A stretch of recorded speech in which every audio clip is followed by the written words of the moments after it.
Chers amis, eh bien, bonsoir. Toujours bien aussi d'échanger comme ça, c'est édifiant pour nous. On va tout de suite parler d'un sujet. Alors le sujet c'est crypto-monnaie, NFT, que faut-il en penser? Facile. Bien évidemment, tu en penses quoi?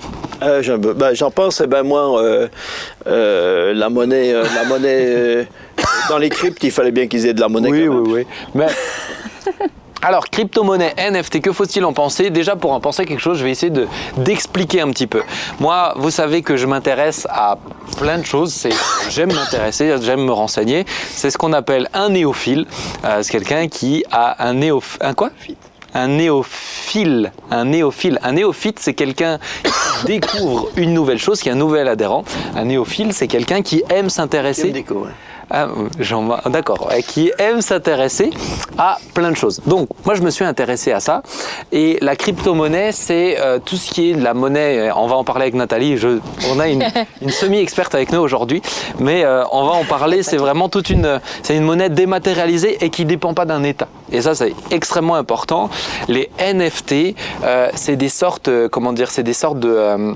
de jetons qui permettent d'attribuer à quelque chose de matériel ou dématérialisé son authenticité. Par exemple, aujourd'hui, quelqu'un a acheté le premier tweet qui a été posté en 2005, je crois, le premier tweet, quelque chose comme ça. Et aujourd'hui, on peut acheter plein de choses de façon dématérialisée et il y a toute une notion aussi de spéculation là-dedans. Par exemple, je vous donne un fait divers qui date du mois dernier. Un homme a acheté pour à peu près l'équivalent de 500 000 $, une maison virtuelle. Donc ça veut dire quoi? Ça veut dire qu'actuellement, il a une vidéo où il voit une maison.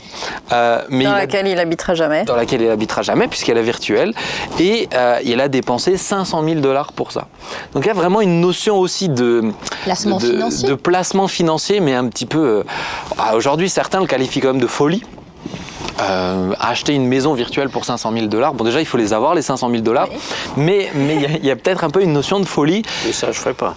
Bon, ça me rassure. Mais voilà, l'idée, c'est de pouvoir parler un petit peu de ça. Moi, ça m'intéresse. Et puis, je me suis dit, puisque ça m'intéresse, je trouve que forcément, on peut l'aborder aussi. Mais du coup, parce que moi, il faut savoir que je n'y connais rien. C'est bien. Donc, du coup, ta monnaie virtuelle, tu l'achètes avec de la monnaie réelle? Oui, tu peux l'acheter avec de la monnaie. Donc, le gars a dépensé 500 000 $ pour acheter de la monnaie virtuelle, pour acheter sa maison virtuelle, ou simplement... Il a investi dans de la monnaie virtuelle qui s'appelle de l'Ether pour le coup dans cette histoire. Alors il y a tout ce qu'on appelle du Bitcoin. Peut-être que c'est celui que vous avez le plus souvent entendu, mais il y a aussi de l'Ethereum, la monnaie c'est l'Ether.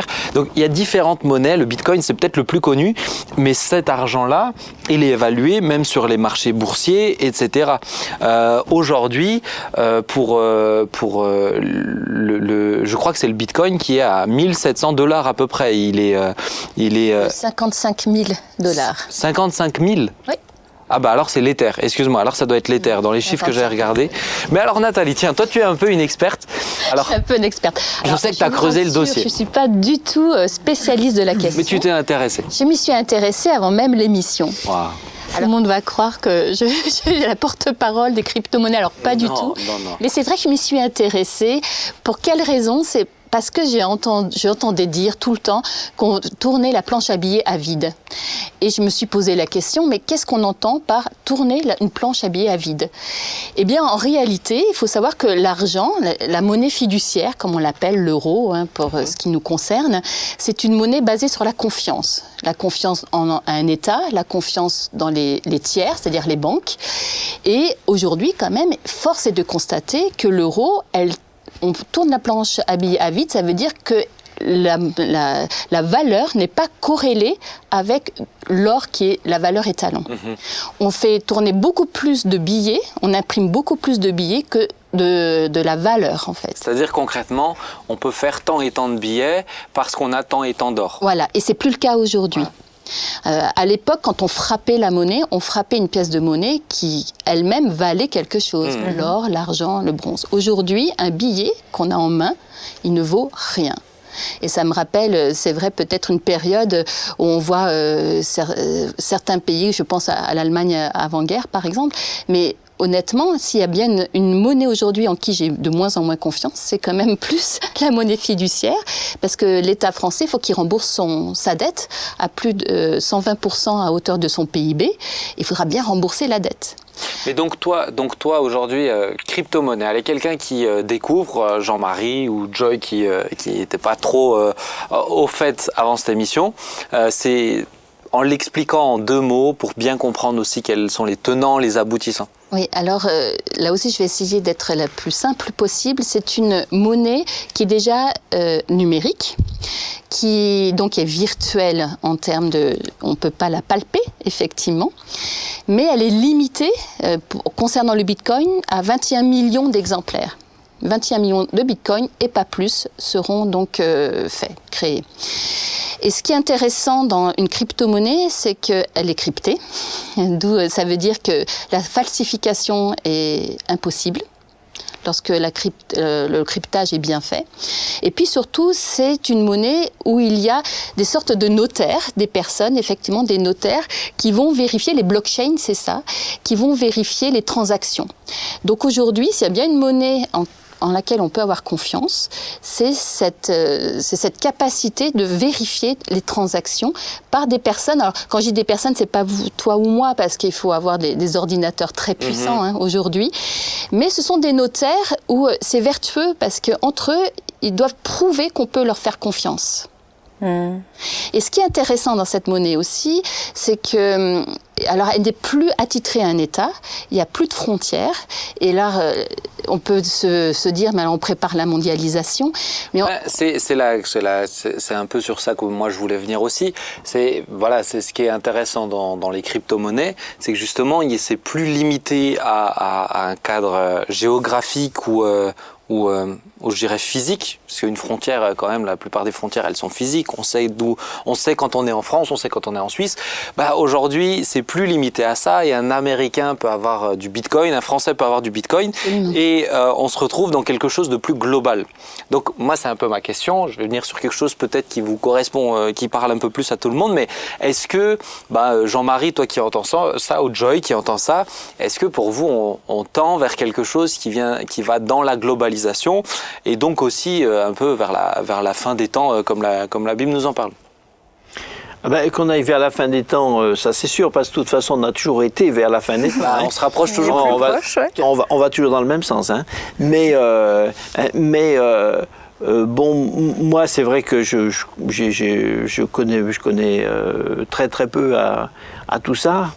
Mais moi je trouve que c'est justement ça qui est intéressant, c'est qu'on peut être dans cette émission sans forcément tout connaître. Encore une fois, c'est pas une émission de débat, donc on s'intéresse pas. Moi ça me donne pas l'impression, de loin comme ça me donne pas l'impression que ce soit tellement différent dans l'esprit et dans l'éthique. Parce que des euros aussi, tout le monde peut en acheter. Et les comment dire, les proclamations d'intégrité, etc. J'avoue que je suis très sceptique avec ça parce que l'argent dans le monde a jamais été créé, n'a jamais servi. Comment dire, à développer la philanthropie. L'argent, c'est l'argent. L'argent, c'est la puissance qui dirige le monde. Donc, qu'il soit sous une forme ou sous une autre, hein, de toute façon, là, il y a toujours un côté virtuel. Et je pense qu'on est... moi, l'impression que j'ai, c'est qu'on fabrique des bulles financières, et qui toutes, une fois ou l'autre, vont s'effondrer. Tous les ménages, aucun ménage qui s'endetterait tout le temps et qui ferait toujours un nouvel emprunt pour payer le précédent, tout le monde dira qu'il est fou et qu'un jour ou l'autre, il va faire faillite. C'est ce que font les États. Donc un jour ou l'autre, le système lui-même ne marchera pas.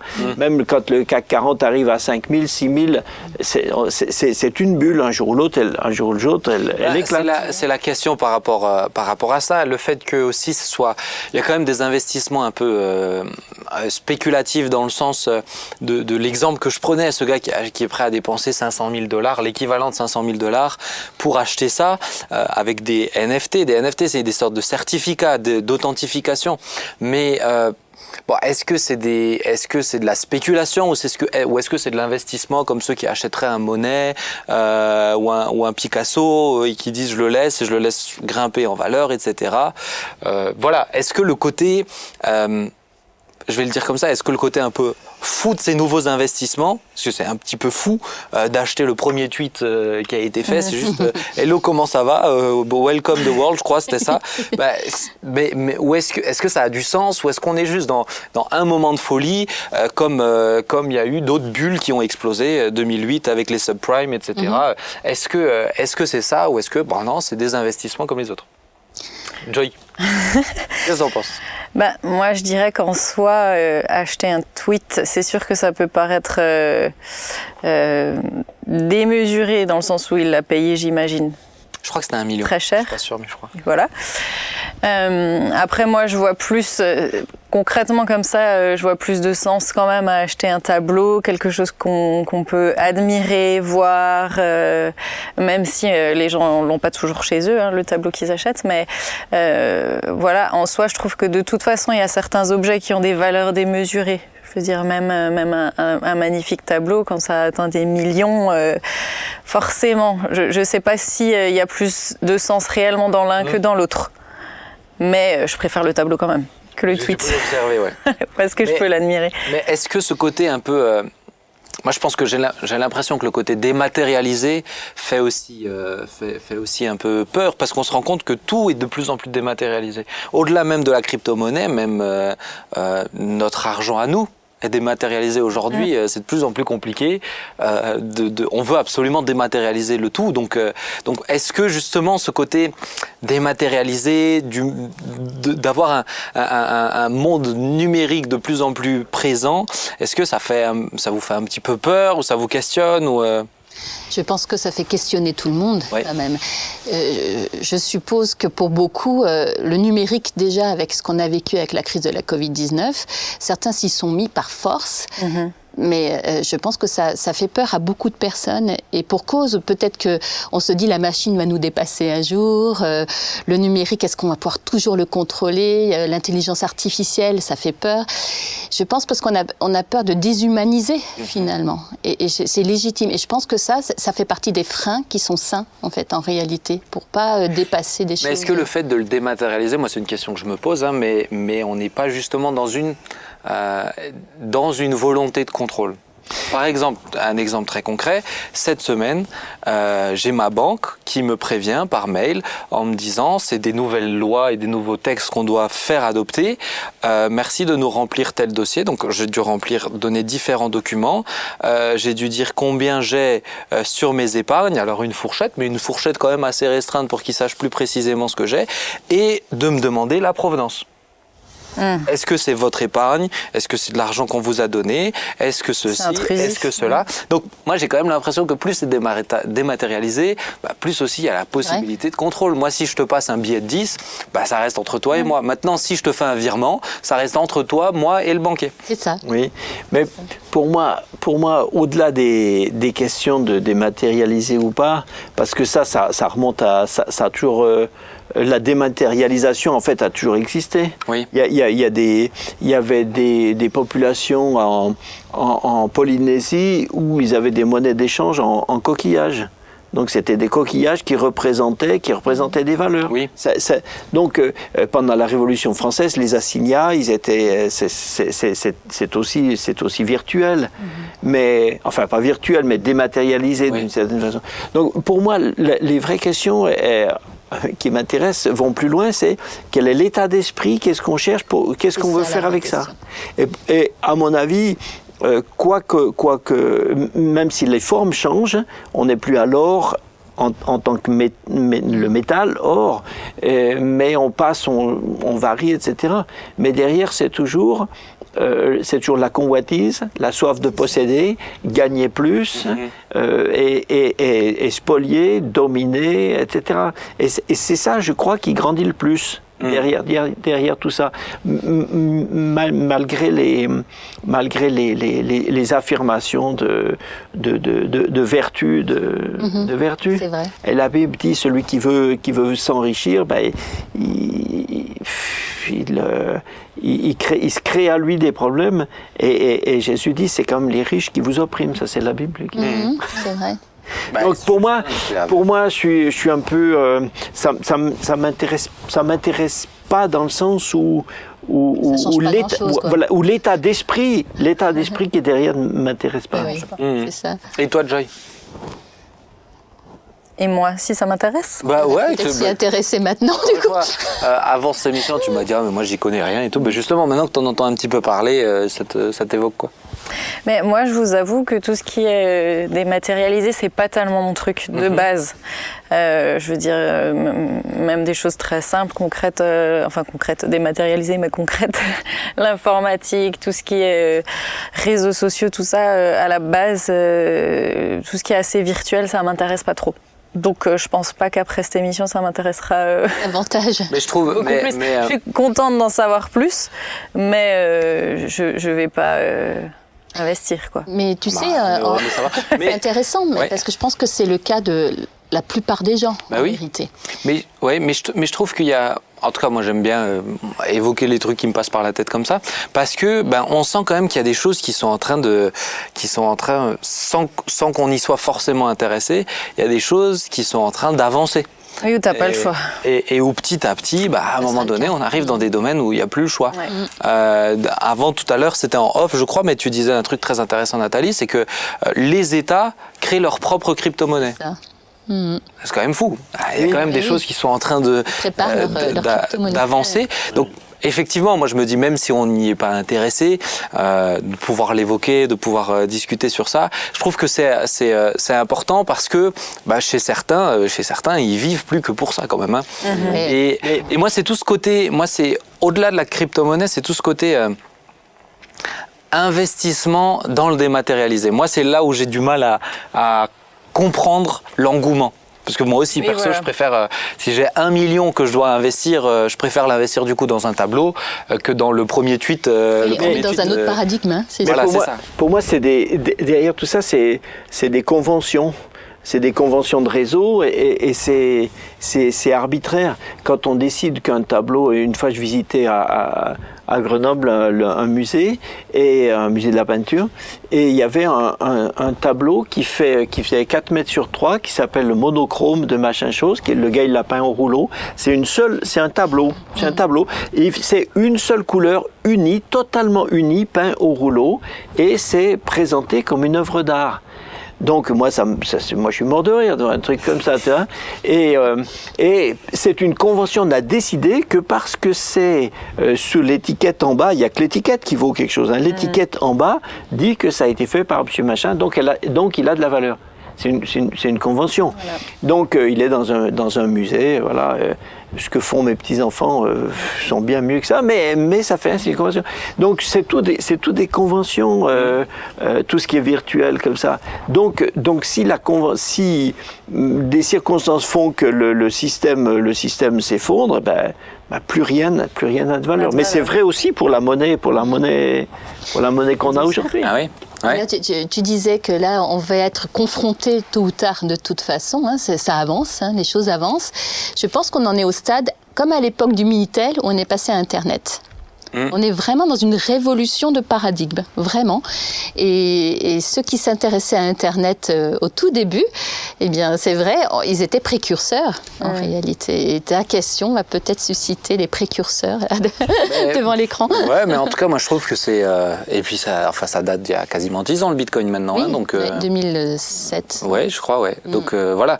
Mais on a vu de la spéculation dans le monde où là, je relisais un truc justement sur la crise des subprimes, quand même ça a fait quand même de gros dégâts, où pour ensuite remblayer, l'État il pensait investir jusqu'à 1000 milliards de dollars.